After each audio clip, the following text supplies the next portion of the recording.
Guys, this is a good one. Have you ever thought about searching for gold or getting rich? Well, you might go to Antarctica because there is Mount Erebus. And what is this Mount Erebus doing? It is a volcano, guys. And this volcano is spitting gold. I mean, we've always been looking for the donkey that poops gold or something like this. Nope, it is a volcano. And it is in Antarctica and it's spewing out around 7,000 US dollars worth of gold every day. Every day. So you just need to sit in Antarctica and freeze your butt off. I don't know if I can say that in YouTube. And then you can collect it, or can't you? Why is nobody doing this? So it's spitting out gold dust. So not chunks of gold, unfortunately. And it keeps erupting continuously. So it has a slow eruption, so to speak. And because it is so slow in its eruption, right? It's not like exploding and throwing everything out. That's why the gold is crystallizing and then forming. So this Mount Erebus was discovered not so long ago, well, long enough ago for our lifetime, but in 1841 by Captain Sir James Clark Ross. And he has given the volcano the name, and he named the volcano, very simple, after his boat. This boat was called Erebus. This volcano is the world's southernmost active volcano, and it's one of two active volcanoes in Antarctica and one of 138 volcanoes that are located on the whole continent there. So Mount Erebus is a big one. It's not a small mountain. So it is 12,448 feet high. That's about 3,794 meters. And it took more than 130 years for that volcano to become active, but it has been erupting since 1972. But what's special about this volcano, it doesn't send out lava, but it only sends out a lot of gas and steam and gold. Isn't that nice? Wouldn't you want to have something like this in your backyard, right? So inside of all that, there are very small gold dust particles. They're really, really small. So they're only measuring like 20 micrometers or 0.02 millimeters. And it's what they're spewing out is basically 80 grams per day. The price of gold is not too bad currently, so that's over 7,000 US dollars per day that you could collect. And that's what he's producing. It's amazing. So why is there no lava coming out? So it's very, very cold there, right? So the lava is rising towards the surface, and if it's coming up and it hits the colder air, so what's happening is it crystallizes the gold for a few hours before it gets blown into the atmosphere. And because of that, gold is not found only at the volcano.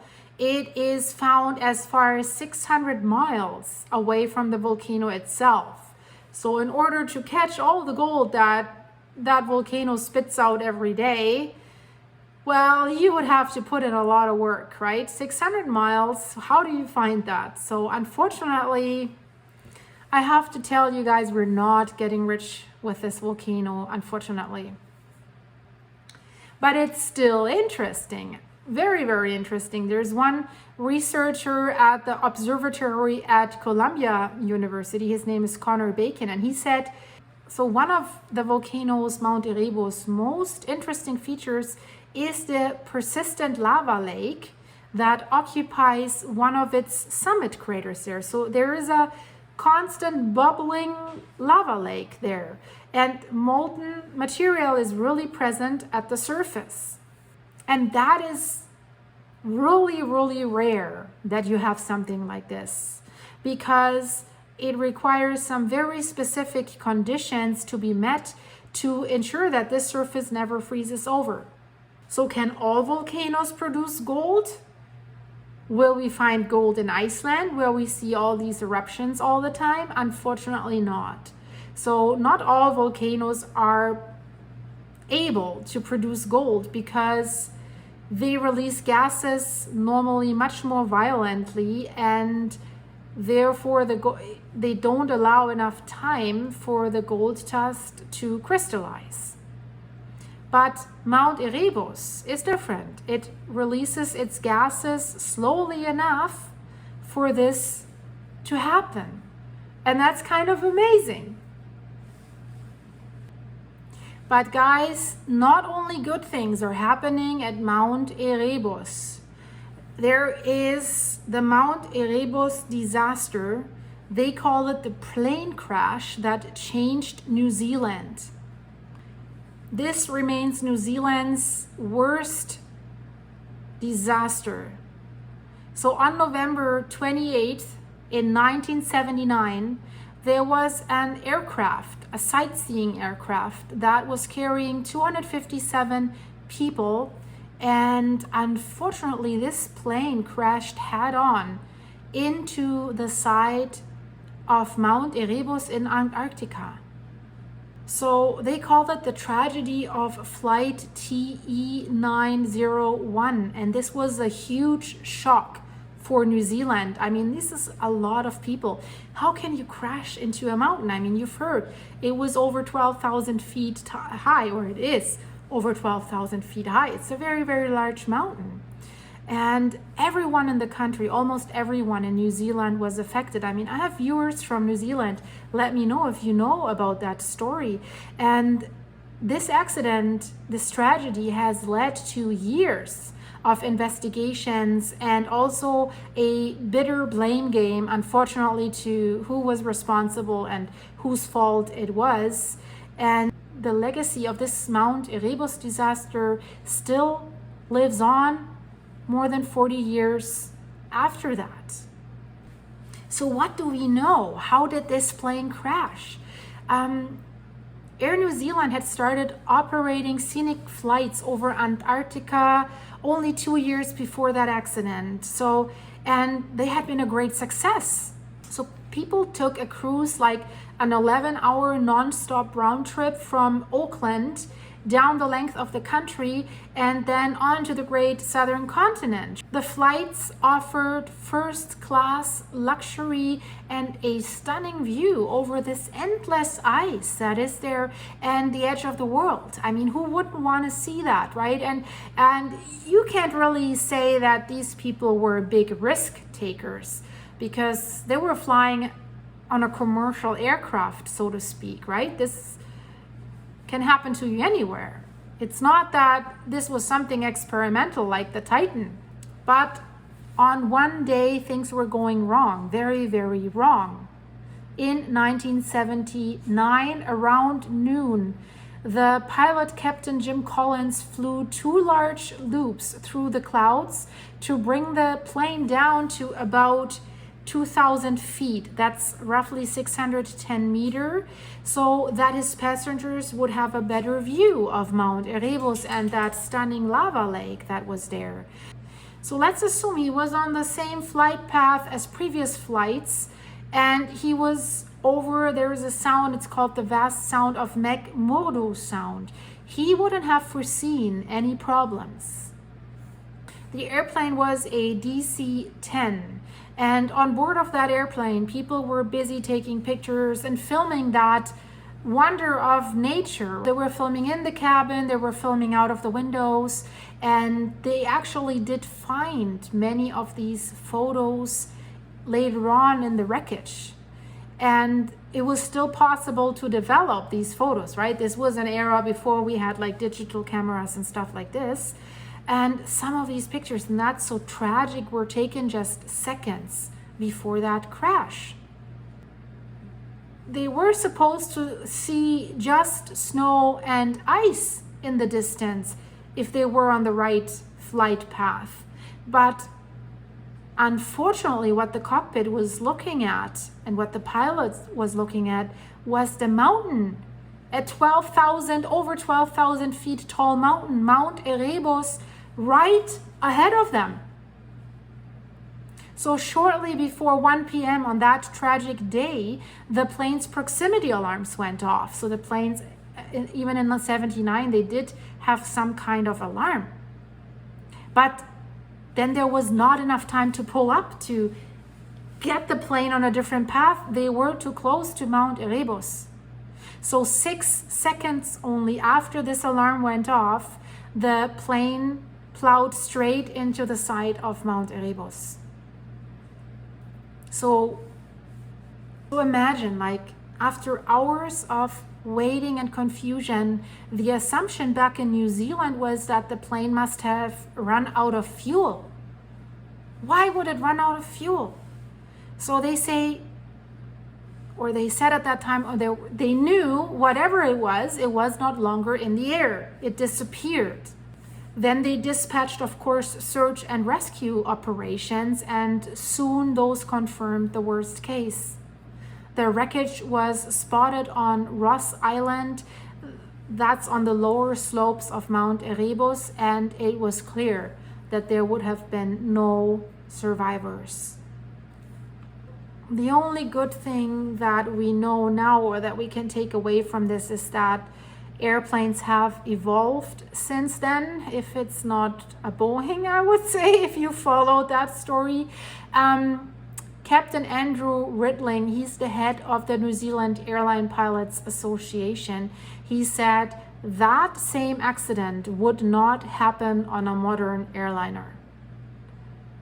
And he said in part that's because of lessons learned from crashes like the one of TE901. So what he's saying is, quote, "The equipment today is extremely good. You've got a satellite-based navigation system, so being on the wrong flight path, like that plane was, would just not be possible." So 2 main reasons have been determined as the cause of the crash. So the pilots have been briefed with a flight path which was different from the one that was put into the pilot's computer. So the team thought their route was the same as previous flights, going over ice and water in the McMurdo Sound, when in fact the path was going over Ross Island and this volcano that was over 12,000 feet high. So definitely a user error. You see here on these pictures, you see the loop with the white dotted lines. That was the previous flight path that they always took and that the crew thought they were taking. But unfortunately, the orange line is the actual flight path that was programmed in, and that included a descent to 610 meters in order to see the ice. But that was when they encountered Mount Erebus. And 610 meters, if we're in meters, Mount Erebus is 3,794 meters tall. So there's no way you can make that distance in such a short period of time with an airplane like that. But there was a second cause. The second cause was a weather phenomenon that unfortunately also happened on that day. It's known as called Whiteout. And that's probably what is likely to have sealed the plane's fate. So whiteout means the light between the white snow or the ice underneath you when you're flying and the clouds overhead have created an illusion of clear visibility. So it seems they could not see Mount Erebus. So the pilot trusted the automatic flight path, assuming the white he was seeing through the cockpit window was simply the ice and snow on the water below and not the face of a mountain that was definitely also covered in white with snow. So that is really, it's tragic because on board were 227 passengers and 30 crew members. And 44 people were never identified during the search and recovery operations, unfortunately. And you have to imagine New Zealand's population at that time was only around 3 million people. So because of that, at that time, what people of New Zealand said, that almost everyone was somehow connected to the Mount Erebus disaster, had some relative or someone that knew someone that was on that plane, like through knowing the victim directly, member of the recovery operations team, or just taking sides in that lengthy legal battle that has followed the tragedy. So this tragedy really left New Zealand in shock. A historian with Canterbury University has once said it came at a time when the relatively young nation was in a crucial period of finding a new narrative for its identity. And in the 1960s and 70s, the old narrative of being a progressive outpost of the British Empire had fallen to pieces, or was just not making sense anymore for people in New Zealand.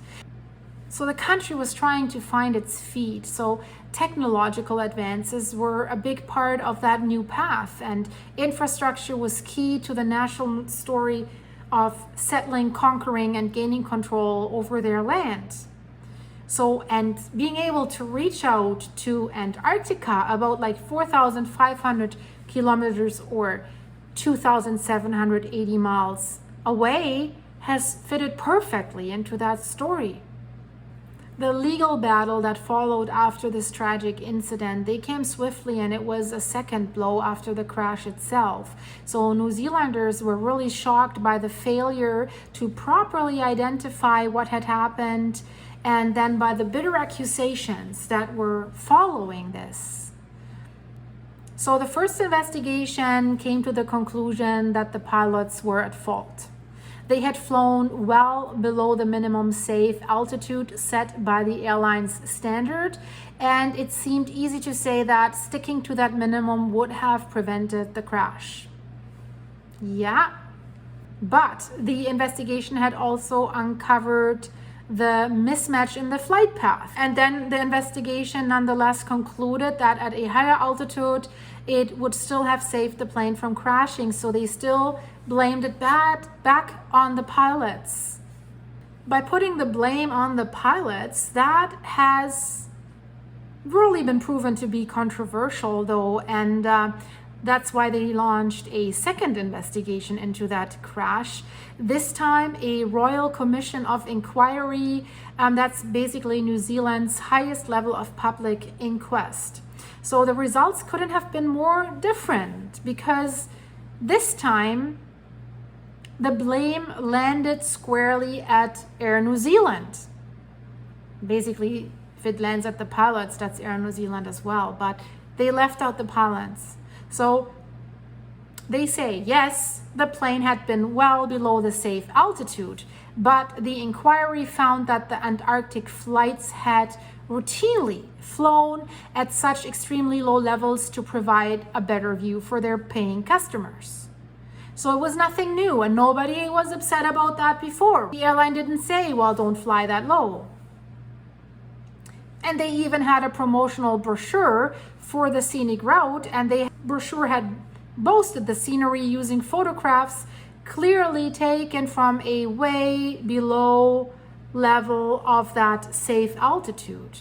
So the Royal Commission did not only find that the airline was to blame due to the mistakes in the flight path, but it also alleged that Air New Zealand had essentially tried to cover up its own responsibility. Basically a conspiracy to blame the pilots and leaving Air New Zealand morally in the clear. Yeah, because the pilots couldn't defend themselves anymore, right? And also, in terms of payouts that they had to do, compensation payouts to the victims' relatives. That's what big corporations do, unfortunately. So famously, the head of this inquiry, Judge Peter Mahone, he described the airline's defense as an orchestrated litany of lies, a phrase which would stick in the national consciousness of New Zealand for a very long time, and maybe it still sticks. And of course, the citizens felt a sense of betrayal, and they probably still do. So the airline took the case to an appeals court and they won. So it was overturned what Mr. Mahon was accusing them of, that they had intentionally obscured the crash. This blame game, many say, overshadowed the grief that the relatives were experiencing. And this crash was also a serious blow to New Zealand's reputation at that time, because Air New Zealand was very much the pride of the country at that time, like a national carrier. It was part of the fabric of how New Zealand saw itself on the global stage. But, over the years, the overwhelming consensus became that the airline indeed had been at fault and not the team of pilots.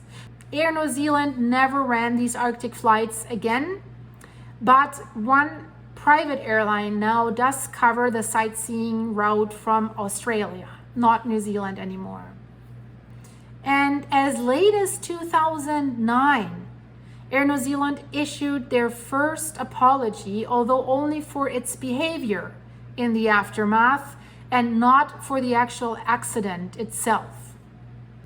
But following that, finally in 2019 at the anniversary, they finally issued a full apology that so many people felt was overdue. And the airline's chairwoman, Teresa Walsh, said, "I apologize on behalf of an airline which 40 years ago failed in its duty to take care of its passengers and staff. While words will never bring back those lost on Mount Erebus in this day 40 years ago, I would like to express regret on behalf of Air New Zealand for the accident which took the lives of 257 passengers and crew." Then also Prime Minister Jacinda Ardern also used the day to give a first full apology by a New Zealand government. I mean, yeah, the government, well, they should have maybe forced Air New Zealand at that time, but to me, that is not so important. The wreckage is still there at Mount Erebus. It's partially covered by snow, but it is still visible. So while Mount Erebus has quite a funny story with producing that gold, it has also a very, very tragic side that is still visible there at its footsteps. So I thought it was an interesting story for you guys to hear. I hope you liked it. If you did, leave it a like, guys.